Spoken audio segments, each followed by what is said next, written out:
আসসালামু আলাইকুম ওয়া রাহমাতুল্লাহি ওয়া বারাকাতুহু নাহমাদু ওয়া নুসাল্লি আলা রাসূলিল কারীম আম্মা বা'দ ফাআউযু বিল্লাহি মিনাশ শাইতানির রাজীম বিসমিল্লাহির রহমানির রহিম কুল ইন কুনতুম তুহিব্বুনাল্লাহা ফাত্তাবিউনি ইউহিব্বুকুমুল্লাহ ওয়া ইয়াগফির লাকুম যুনুবাকুম ওয়াল্লাহু গফুরুর রহিম সাদাকাল্লাহুল আযীম।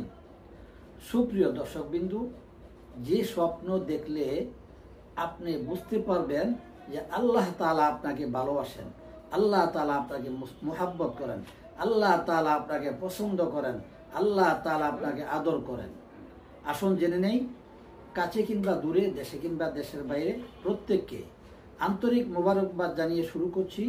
আল্লাহ যাকে ভালোবাসেন, এক নাম্বার আল্লাহ যাকে ভালোবাসেন। এক নাম্বার, আপনি যদি স্বপ্নে দেখেন যে আপনি কোরআনে কারীম তেলাওয়াত করতেছেন, এর ব্যাখ্যা হলো রব্বে কারীম আপনাকে, তার কারণ কোরআন তেলাওয়াত করা মানে রব্বে কারীমের সাথে কথোপকথন করা, আল্লাহর সাথে কথা বলা। দুই নম্বর, কোনো ব্যক্তি যদি স্বপ্নে দেখে যে সে গোসল করতেছে, এর ব্যাখ্যা হলো আল্লাহ তাকে ভালোবাসেন, তার কারণ ব্যাখ্যা হলো ওই ব্যক্তিকে আল্লাহ তাআলা পবিত্র করতেছেন, পবিত্র করতেছেন। তার কারণ হলো মানুষ গোসল করার দ্বারা পবিত্র হয়, বাহ্যিক পবিত্র হয় গোসল করার দ্বারা। এই জন্য কোনো ব্যক্তি যদি দেখে যে সে গোসল করতেছে, এর ব্যাখ্যা হলো আল্লাহ তাআলা তাকে পবিত্র করে মুহাব্বত করতেছেন।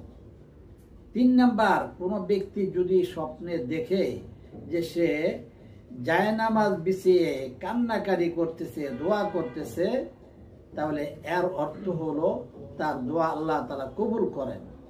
সে দোয়া করতেছে, রব্বুল আলামিন আমাকে তুমি আমার গুনাহ খাতাগুলো মাফ করে দাও, রব্বুল আলামিন আমার তওবাকে তুমি কবুল করো। বিভিন্ন পেরেশানির জন্য দোয়া করতেছে, এর ব্যাখ্যা হলো আল্লাহ তাআলা ওই ব্যক্তির দোয়াকে কবুল করবেন। সুপ্রিয় দর্শকবিন্দু, যদি ভালো লাগে যে আল্লাহ তাআলা আপনাকে ভালোবাসেন, এমন স্বপ্নগুলি যদি ভালো লাগে তাহলে একটু লাইক দিয়ে সাথে থাকবেন, সাবস্ক্রাইব করে চ্যানেলটাকে উপরে উঠাবেন এবং শেয়ার করে বন্ধু বান্ধব নিকট পৌঁছাই দিবেন। আজকের জন্য এখানে শেষ করলাম। নাসরুম মিনাল্লাহি ওয়া ফাতহুন করিব ওয়া বাশশিরিল মুমিনিন।